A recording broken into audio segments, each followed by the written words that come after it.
How to check battery life or battery health of any laptop without using software. Hello everyone, and let's get started. We will be using two such commands to check the battery health of the laptop.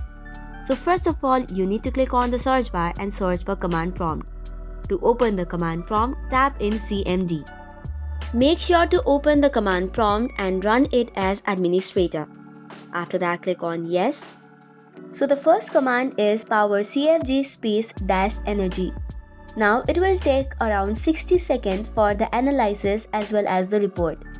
So once the energy report has been created, let's move on to the next command. Again, type in power CFG space dash battery report. Hereby you can see the file path to the battery report.